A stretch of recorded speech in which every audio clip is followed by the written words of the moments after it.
Mariia Shuvalova is a Ukrainian literary scholar and lecturer at the National University of Kyiv, and she is joining us live tonight. Mariia, we appreciate you giving us some time. As I understand, you had not planned to flee Kyiv, but you made the decision to leave now with your family. Why now and why not sooner? Just a few hours ago, we did it.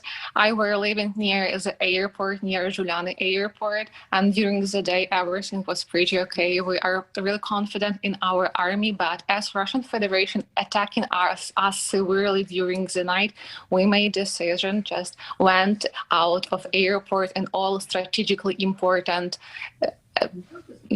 places from Kyiv, and to have a sleep at night and to keep working, but probably we will return to Kyiv in the morning. Mariia, are you comfortable sharing where you are now? Not really. I would like to keep this information in peace, but I am in a safe place with my family. I won't like to share it publicly, but definitely my friends, my family, I'm on touch with all my friends, all my students, and all Ukrainians abroad. So we are working and doing as much as we can do.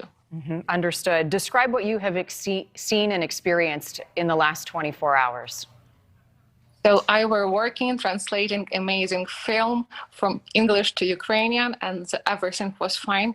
And I were doing my jobs, and I started getting messages. It was 2 in the morning, and I started getting messages that probably we will be attacked in 4 o'clock in the morning. So I just charged my batteries and went to sleep because I definitely believe in our army. But in 2 hours, my husband woke me up because he heard massive sounds of missiles and bombs, and we started packing our stuff, and all the time we spent in the most safe place in our apartment. Then in a few hours I got a message from my university that our lectures are suspended. Also, a few students wrote me that they are voluntarily going to army, to territorial defense, to fight for our freedom, and my students are much younger than me. Then we started coordinating with civilians to support each other, to keep informed, to work with misinformation, and to stay focused, to stay calm. And right now, a lot of people are in Kyiv right now, and they are reporting to me that they are safe, no sounds of missiles, of bombs, but we are focused and we are preparing for worst and hoping for best and doing as much as we can right now. Mariia, as I understand it, some of your students who stayed behind in Kyiv are planning to join the Ukrainian army if they have not done so already. Talk to me about the mindset of the young people in Ukraine and those over 18, those young men who ultimately did not have a choice.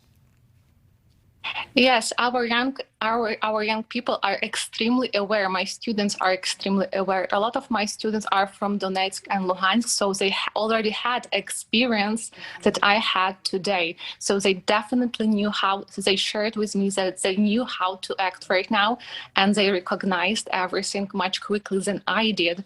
So, and other my students, their parents are serving in Ukrainian army. So one of my students said that he is a son of Ukrainian soldier, so he will go and he will fight. So actually we are having this war for 8 years, and few generations of Ukrainians are doing that and fighting.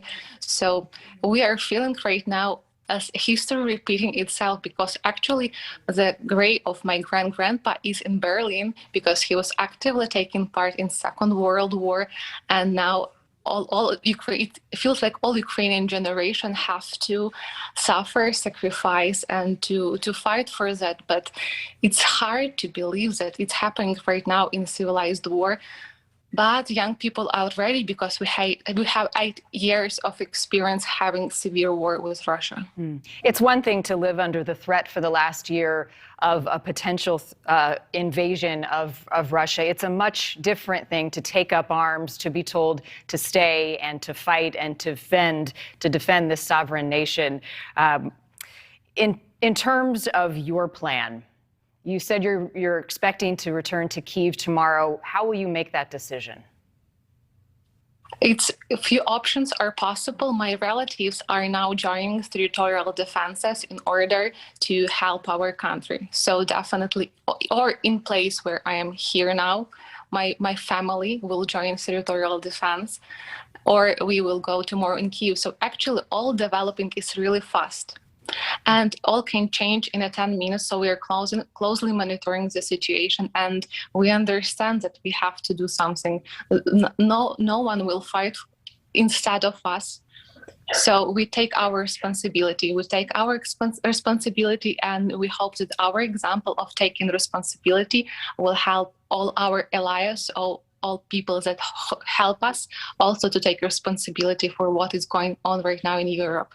Another layer to this, Mariia, is support for the Ukrainian military from NATO and the United States and from those all over the world. What kind of support is the Army asking for right now? We're seeing some unique circumstances in terms of requesting help.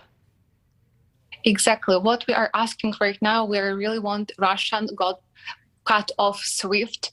We really need more weapon right now, and we definitely need more fast actions. Fast actions. In terms of routes out of Ukraine, what challenges did you face in getting to where you are tonight? We heard just a moment ago a young family saying, we've gone through option A, B, C, we're on option D. What are the obstacles that you have had to endure? Actually, my family is dealing right now not only with war, but with COVID disease. Right now, I am having COVID. I'm fully vaccinated, so it doesn't so bad, but still, it's our reality. So some people are getting still sick, and that was the hardest part. We didn't have a lot of troubles to move in Kyiv, to move near Kyiv, and we didn't suffer from cut off of the internet, from cut off of the water, or we are on touch, we are communicating. But we definitely feel that right now we need a lot of actions, people around the world and from government, to make more serious, severe sanctions on Russia and stop Russian diplomatic relationship right now. Mariia, what was your reaction today in the last few hours hearing the Ukrainian President Zelenskyy saying that he is target one, his family target two, and that Putin's ultimate goal is to overthrow the Ukrainian government? It was a warning and it was a plea to the world that assistance is needed, and he fears for his life. Right now, we are extremely united, and all Ukrainians agree that we do not criticize our president right now. We support all his actions, and we are focusing on the things that we are achieving. So we are really working to keep our spirit high, and we know that we have to fight this war, and then we will have to deal with other difficulties in our country, and we will do it. But first, safety is first. Thanks for watching. Click the red subscribe button below so you can get more of NewsNation's fact-driven, unbiased coverage.